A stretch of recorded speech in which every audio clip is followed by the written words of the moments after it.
Boa noite, Brigadeiro Rui. Continuação às perguntas.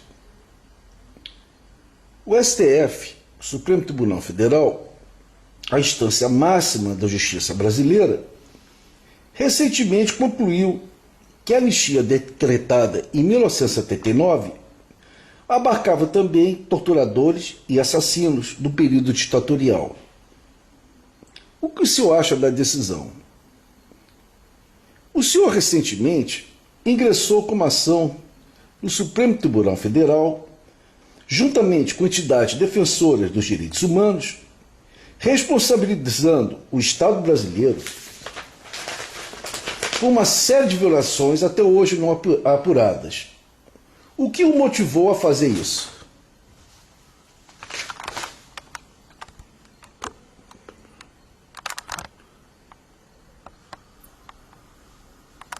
Pode responder.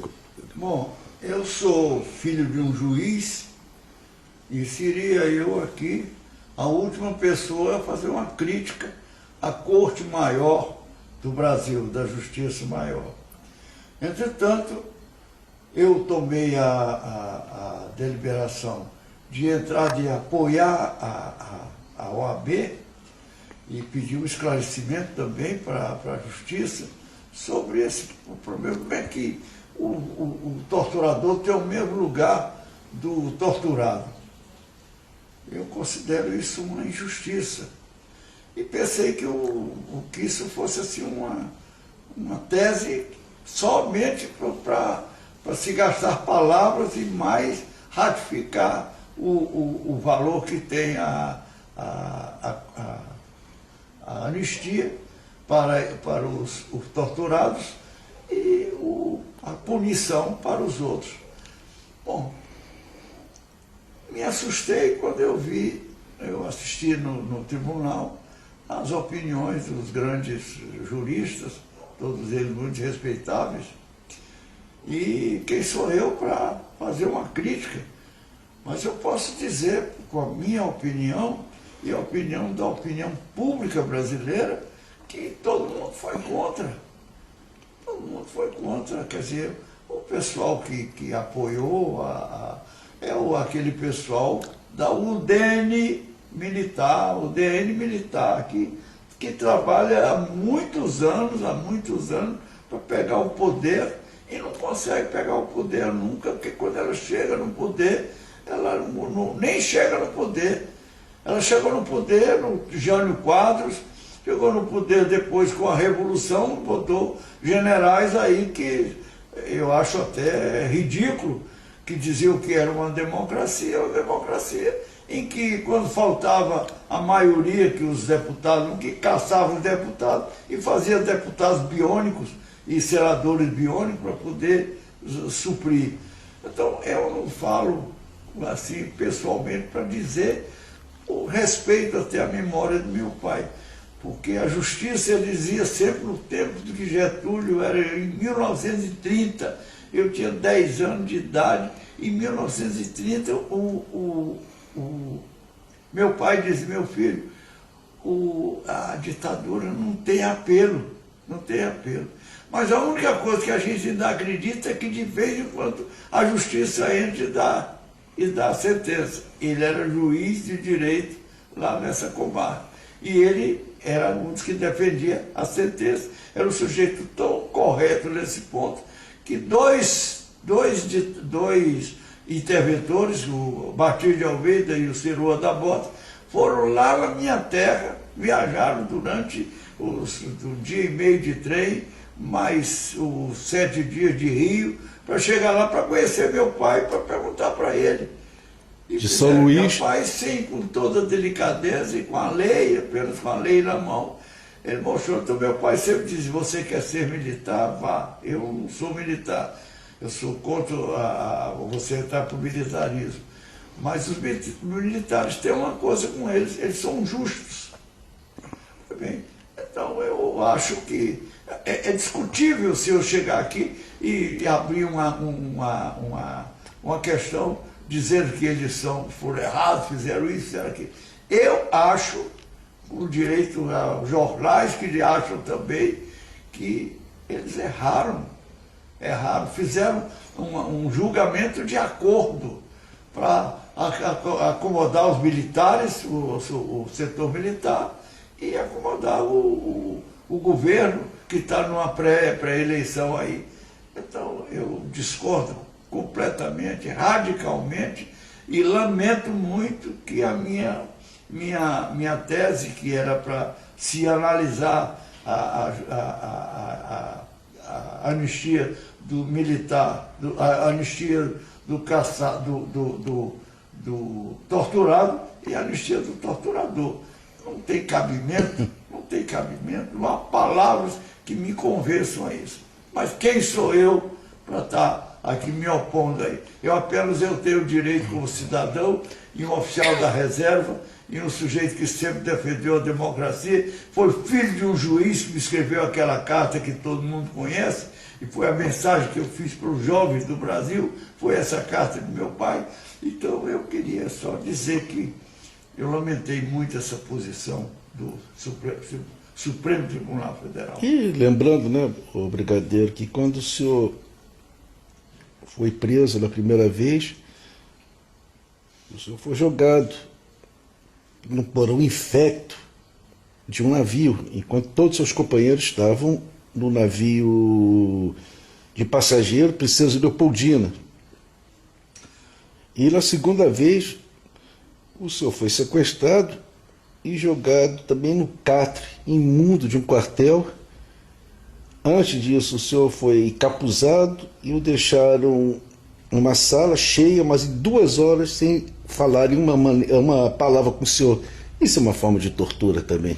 Bom, isso é uma prova do desrespeito que a mano militar e que os militares tiveram pelos seus colegas. Não respeitaram nem o que eles eram, nem o que eles foram, nem o que eles fizeram. Isso falando de mim, que tive o privilégio de ser a pessoa que foi voluntário para ir para a guerra. Deixei uma mulher grávida aqui com 4 meses. Quando voltei, minha filha tinha 7 meses. Eu passei 1 ano e 4 meses fora. Minha filha tinha 7 meses, hoje é uma senhora, entendeu? De idade, eu já chamo de idade, uma moça de seus 60 anos lá. E eles não respeitaram. E, além de caçar, eles me tiraram a minha profissão, o voo, eles me colocaram em cadeias. Eu tive uma das cadeias que me deram, que eu fui 50 dias, me deram mais 50 dias. Nesse mais 50 dias, eu pus, quando que estava em 100 dias, eu entrei com mandado de segurança com aquele menino Brito, aquele deputado, Evaristo de Moraes. Entrei, e o doutor Murgel de Rezende, que foi o relator, disse: um homem que tem essa ficha, esse passado militar, não pode estar preso. Quando fui julgar o meu habeas corpus, lá contra uma denúncia que fizeram para mim, também mentirosa, eu fui, o brigadeiro Seco, que foi o juiz lá do Supremo, do Superior Tribunal Militar, disse: quem devia estar preso era o comandante da zona, que só provocou a aragaça, provocou a revolução, era um homem que contestava tudo. E esse aqui nunca contestou nada, ele apenas defendeu a lei, defendeu o... Então eu fiquei pensando que nesse julgamento ia se apurar isso. E olhe, senhores ministros, senhor povo brasileiro, deixa eu dizer uma coisa para vocês. Enquanto não desenterrarem os porões das ossadas, não apontarem onde estão os mortos, não há uma família, vai morrer, já desaparece, mas não há uma família que esteja de acordo de não ver o corpo do seu descendente. Isso é lamentável. E eu acho que respondi a sua pergunta. Sim, senhor brigadeiro. Brigadeiro Rui Moreira Lima, o senhor mesmo estando na reserva da aeronáutica, deve ter contato com o pessoal da ativa. Como analisa o atual momento na área militar? Que comparações faria entre o momento atual e aqueles que o senhor estava na ativa? Bom, eu acho que eu nunca perdi o contato com o pessoal da ativa, nunca perdi, porque eu fui caçado por pessoas, não fui caçado pela minha organização, não foi a FAB que me caçou, foram pessoas da FAB que por motivos pessoais me caçaram, me tiraram do circuito da FAB. Eu tive um colega uma vez discutindo comigo, ele disse, olha, Rui, é porque você era uma pedra na chuteira da gente. Se você botasse você ADI da ADP, você ia à ADP, se apresentava lá, ficava lá e conversava com todo mundo, já era uma oposição que você faria. DP é departamento de pessoal. Qualquer coisa você não podia, então tira. Um voo, tiramos o voo de você, porque se você foi, você ia pousar onde você pousasse, você era a sua presença é uma presença nacional, uma presença que impressiona. Então, nós não queríamos isso. Aí ele vai ficar. E por esse motivo, você me põe a trabalhar como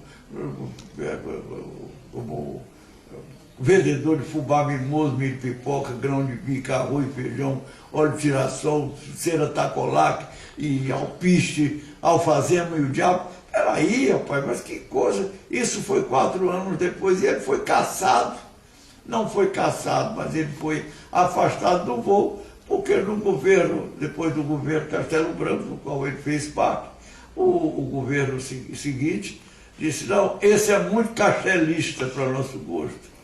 Então, era a FAB, eu estou falando da FAB, porque o Exército, eu tive minha vida, comecei no Exército, e tenho muitos colegas do Exército, muitos companheiros do Exército, e respeito muito também muita gente do Exército que é nacionalista como eu, que eu não vou ensinar ele como é o Brasil, nem como é que deve fazer na Amazônia, mas que a política continua aquela política anticomunista, aquela política de sindicalista, uma política que não fizeram ainda a reforma agrária, nem vão deixar fazer, e quando não fizer a reforma agrária, não vai se acomodar esse interior do Brasil, e tudo isso é uma coisa que me entristece, mas na aeronáutica,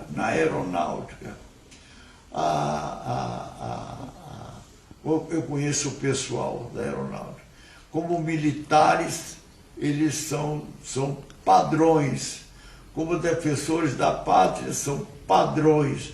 É um braço armado da FAB, que é o primeiro a entrar em combate para qualquer invasor que venha aqui tomar a Amazônia, ou ocupar a Amazônia, ou transformar uma região dos Yanomamis como uma nação Yanomami, e aquilo virar uma parte, uma nação, não é a nação dos índios, não tem nação de índio, não, os índios têm os direitos de índios que eles têm aqui, de conviver aqui na terra deles, a terra é deles e tal, mas não se pode dar a metade do estado de São Paulo para os índios, num lugar que esses Yanomamis são discutíveis se existe ou não Yanomamis aí. Isso também é uma tese dos militares, que eu apoio a tese dos militares, não se pode fazer isso, não se pode fazer isso.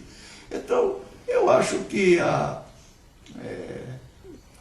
uma discrepância muito grande, e esses colegas meus que foram tenentes da Revolução, chamada Revolução de 1º de Abril, esses colegas que foram, hoje são os generais, são os brigadeiros. Então, é gente que... tem gente que nem foi. Então, tem, por exemplo, essas pessoas estão julgando cabos, esses cabos da aeronáutica. Isso é uma injustiça que estão fazendo com os cabos da aeronáutica. É uma questão desumana que estão fazendo. Porque estão vivendo de bolsa feita pelas pessoas que querem ajudá-lo para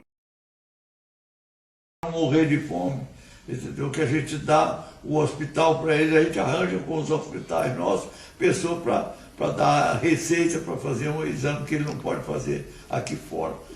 Então, essa parte interna da aviação, na parte interna militar, é controvérsia demais.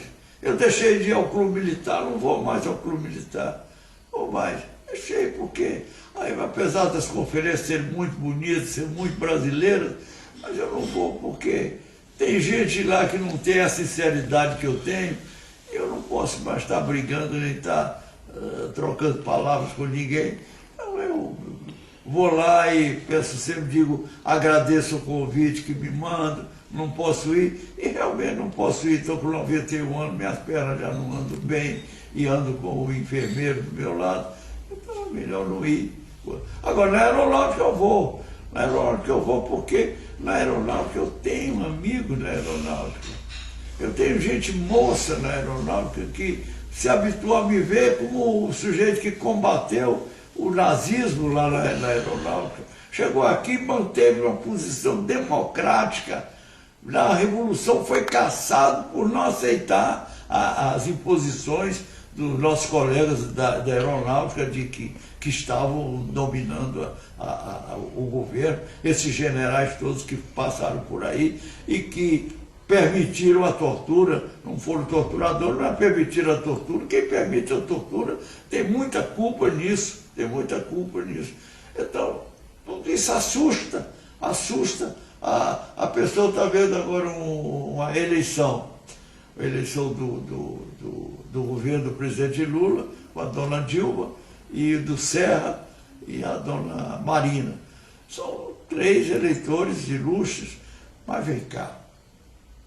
Não se pode fazer aquela bandalha que foi feita com o Lula, quando o adversário dele era o presidente Collor, um sujeito que ficou lá, graças a Deus, tiraram ele daí, já é senador e está aí mandando, fazendo as coisas todas, porque isso é democracia, é assim mesmo que é democracia. Agora mesmo você vê o Pedro Simon, se o Pedro Simon não entrasse com aquela emenda do petróleo, do petróleo, do pré-sal, nós estamos liquidados. Então é assim que tem que trabalhar. É democracia é isso. Agora, eu acho que a gente já está num estado, o Brasil está num estado já adiantado, embora que com seus 20% de analfabetos que tem por aí, e pouca saúde também, mas está elevado a um nível de hoje já poder falar como a China fala, como a Índia fala e como a Rússia fala. Então, nós temos aí 3 parâmetros, são os 4 grandes, os quatro grandes. Pode ser até que o Brasil não seja tão grande, mas ele é grande porque o Brasil, com o seu representante, quando ele vai ao exterior, ele diz a verdade do povo brasileiro e a verdade dele, que é uma verdade de nós todos. A gente não pode aceitar que o Seito tome a Amazônia, que o pré-sal seja entregue a Exxon, se entregue a Texaco, seja entregue a Briscoe, petróleo, e fazer isso. Não pode, é nossa. Quem nasce lá na Amazônia, o sujeito... Tinha gente que antigamente dizia, não sou brasileiro, sou amazônico. Eu até me irritei com uma pessoa de nível, ele disse, então você põe isso para fora daqui, botei o cara para fora lá de casa, entendeu? No meu escritório, ele não, eu não sou brasileiro, sou amazônico, então vá para o inferno para ser amazônico lá onde você quiser. Brigadeiro, os oficiais que saem hoje da Marinha, do Exército, da Aeronáutica, o senhor acha que eles têm uma visão mais aberta do Brasil ou continuam com a visão fechada que há ainda 1964, era um movimento, tinha que haver a revolução, tinha que uma república sindicalista? Quero até lembrar que numa entrevista TV Senado ou a TV Justiça, o ministro Marco Aurélio de Mello, do Supremo Tribunal Federal, a ser perguntado sobre o que ele achava da Revolução de 64, ele parou um minuto e disse: foi um mal necessário. Bom, eu não quero entrar no problema do ministro e não posso entrar no problema da Força Armada, porque eu não estou convivendo, mas estou convivendo com a aeronáutica. A aeronáutica, ela é profissional, a Força Aérea Brasileira é profissional. Ela está tratando de comprar os aviões novos, não é para aquele avião fazer frente, mas esse avião é uma pessoa que não quer vir morrer, porque quem vier aqui, ele vai encontrar esse braço armado, esses aviões que estão aí, qualquer um que ele compra, ele vai encontrar isso. E então, eu acho que é importante, o que é importante nisso, é que o Brasil está outro Brasil. Hoje, a mentalidade é outra. Tem pessoal de antigo, pessoal muito antigo da reserva, que tem partidos, tem associações, eles vivem no mundo da lua, entendeu? Mas tudo é opinião deles, mas eu acho que não tem perigo nenhum de transformar isso outra vez numa ditadura, ou trazer para cá um governo de tipo diferente. Eu acho que não tem isso, não. Está cheio, devia acabar com esse bando de ladrão que tem aí, de tomar o dinheiro deles e botar na cadeia. Brigadeiro, como vê todo o seu sofrimento na época em que esteve detido pelos militares, no comportamento de seus algozes, com um herói de guerra como o senhor? Eu sou herói de guerra, mas eu sou um cidadão brasileiro, fui preso, que tinha um procedimento de... Eu nunca fui preso, só para você ficar sabendo, eu nunca fui preso por motivo político. Na campanha do petróleo, eu entrei na campanha do petróleo, muitos colegas que foram presos, foram até torturados também, foram mortos também, naquele tempo já se matava gente por causa de petróleo, entendeu? Mas bem, venceu o povo brasileiro. Eu continuei sendo, eu era tenente, fui capitão e fui major nessa época. Em todas as 3 fases eu fui o defensor do petróleo. Me lembro que a gente ia para uma rota do Acre, uma rota do São Francisco, uma rota do Goiás Velho, uma rota ali de Porto Velho. A gente encontrava lá: o petróleo é nosso, nos muros, o petróleo é nosso, o petróleo é nosso. Então, foi a maior agremiação, quer dizer, o juntamento do povo brasileiro para defender essa riqueza nossa, que hoje ela a Petrobras é uma empresa que tem nome dentro do petróleo, entendeu? E tem tecnologia, que nós estamos dando lição de tecnologia ao mundo. Ao mundo. Aqui não tem essa tecnologia de fundo e de pré-sal que nós temos. Então eu acho que eu não vejo muita diferença, não, nem vejo perigo para se transformar. Olha que no tempo do golpe, desse golpe de 64, toda vez que o centro chegava, isso assim, cuidado, rapaz, isso aí não pode ser assim, não pode ser assim, então manda uma ordem para mim, manda uma ordem, eu não vou fazer isso por minha... Quantas vezes me pediram lá, colegas meus, dos coronéis e majores lá do SNI, do Conselho de Segurança Nacional: pô, Rui, mas o ataque a essa coluna, olha, você porque não é aviador, rapaz, você está fora de aviação. Eu fiz uma guerra, só fiz atacar a coluna. Essa coluna é inatacável, porque ela está debaixo de uma chuva danada e está dentro da montanha. O Mourão Filho está dentro da montanha. Quem é que vai atacar com jato, que era o avião nosso que nós tínhamos de combate aí para atacar? O Gloster Meteors. Era o Gloster Meteors. Era o Gloster Meteors, Marco 4, Marco 8. Mas, ô brigadeiro, os seus companheiros, especialmente na sua terceira prisão,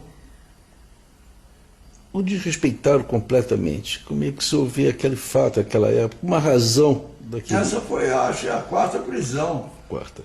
Eu já fui campeão sul-americano de prisão. Essa quarta prisão foi um arraso, né? Porque aí eu me sentia, poxa, fui preso por sargentos do Exército, a aeronáutica não teve nada com isso, foi o Exército, era o coronel do Exército que serviu comigo no Conselho de Segurança, era o Orlando Ribeiro Sampaio, que foi a 4 estrelas esse senhor, e foi comandante de Brasília, substituindo o Newton Cruz. É um camarada que, verdadeiro, que fez as mentiras que o Leônidas disse lá, e aquela vaidade dele, depois, no mesmo dia, ele acabou, no dia seguinte, ele fez uma entrevista em cima do Leônidas. Mas era o Newton Cruz, era um sujeito que tinha coragem de dizer, era um sujeito que não tinha medo, e não era um torturador, nunca foi um torturador. E enquanto isso, eu fui, pela própria opinião da entrevista do Leônidas, ele disse que era o chefe do DOI-CODE aqui no Rio. Então, se ele for o chefe do DOI-CODE, provavelmente ele soube da minha prisão. Mas o comandante do primeiro exército, que era um sujeito digno, que era o Cisano Sarmento, procurou. No terceiro dia ele me achou, e na hora que me achou, mandou eu sair da prisão. Me mandaram para casa. Sem me dar satisfação, nem me disseram por que eu fui preso, nem nada. Ora, bolas, isso é um perigo danado. É um perigo danado. Mas eu acho que hoje não existe esse perigo danado. Com todas essas manipulações que existem. Você vê o Barack Obama, ele foi consagrado na eleição de lá, e está preso ao sistema industrial militar dos Estados Unidos. Está fazendo as mesmas coisas que fez o Bush, fez os outros caras que passaram por lá. Até dando reforçando isso, nos filmes do Michael Moore, ele ironicamente diz o seguinte: independente de qual partido que virá o presidente dos Estados Unidos, seja democrata, seja republicano, só resta o povo americano saber qual vai ser a próxima guerra que faremos. É por aí. É por estar habituado a fazer em guerra e viver em guerra.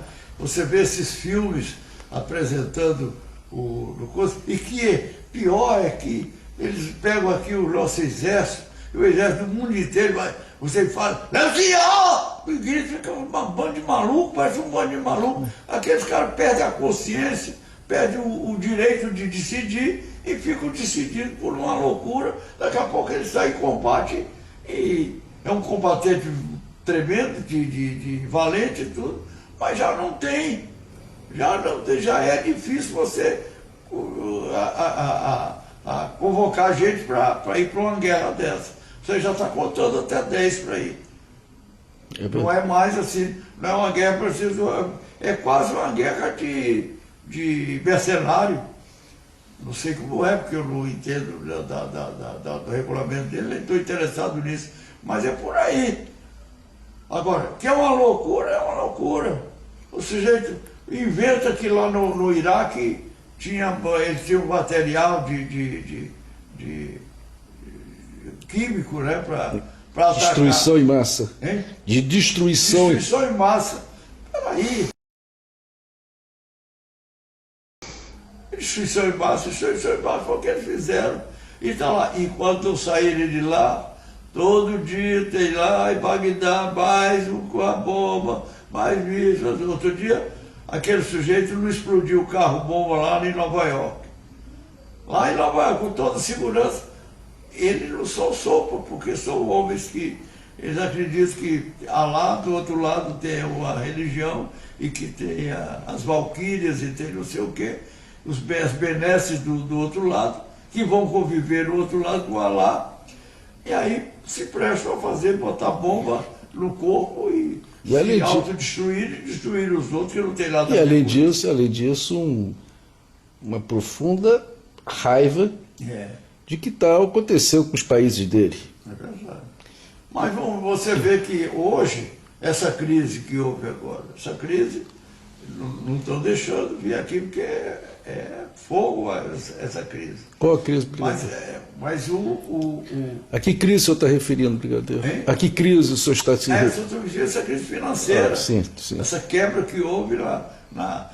Todo mundo sabia que ia haver a quebra, eles sabiam que ia haver a quebra e deixaram quebrar.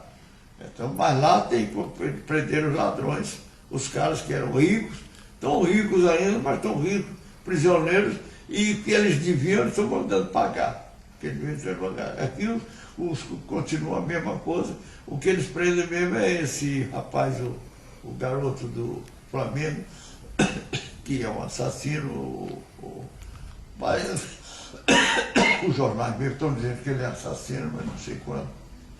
Mas, brigadeiro, encerrando,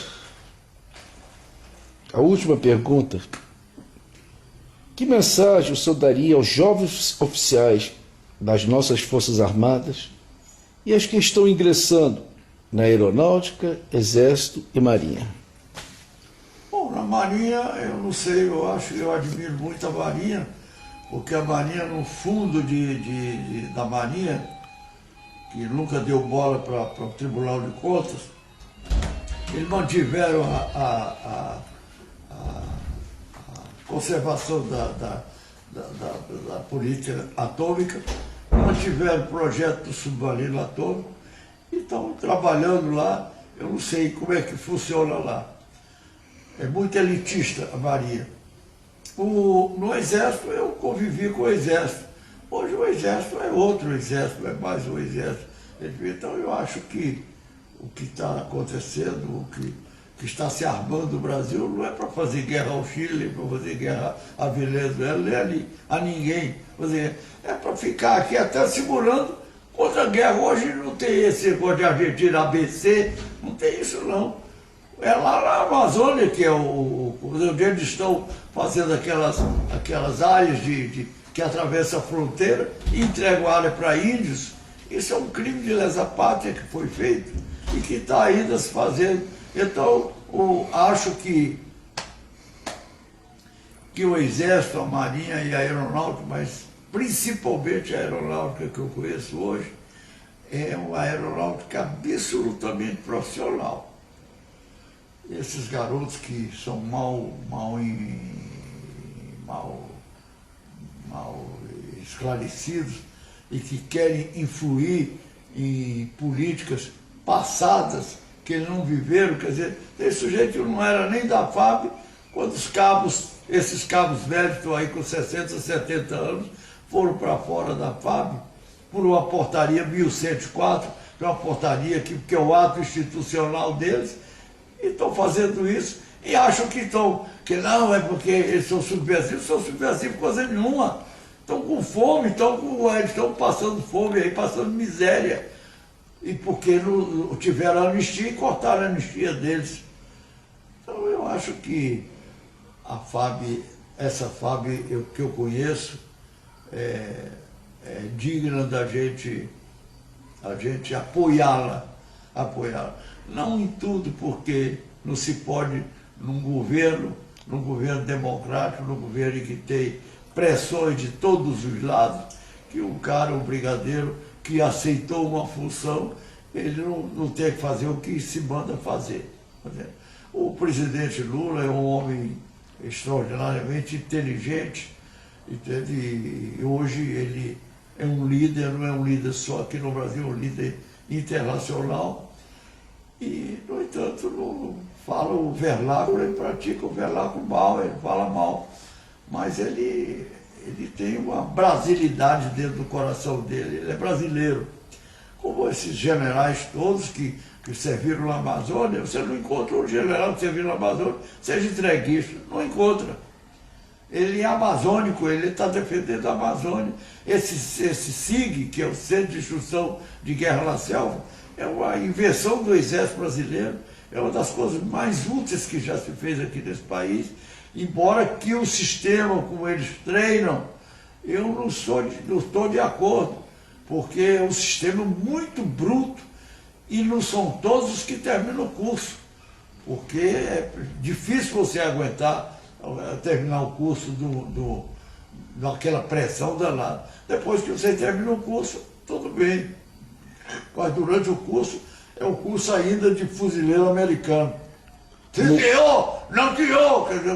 Fiquei gritando, fez maluco. Como é que é o curso feito também para o da Marinha, que é o curso do submarino, do almirante de combate, que também é uma violência. Eu não sei, não conheço. Da Marinha eu conheço pouco, apenas eu admiro a Marinha pela independência da Marinha. Embora que a Marinha tenha me judiado muito, porque quando eu fui preso, logo depois que eu saí de Santa Cruz, eu fui para o Barroso Pereira, e era um corveta, era um capitão de corveta, eu era um coronel, e ele abusou de mim porque ele me botou no porão do navio. E eu fiz até uma greve de 3 dias de fome lá e saí de lá. Se não fosse o presidente Castelo Branco, que me conhecia a pedido de Nero Moura, que era meu comandante de guerra, que ele foi para o Castelo Branco, tratava o Castelo de Castelo por Castelo. O Rui está preso lá. Os outros estão presos no Leopoldina, muda esse cara de lá. Ele mudou imediatamente. Esse comandante foi depois ministro da Marinha. Parece que esse comandante era o comandante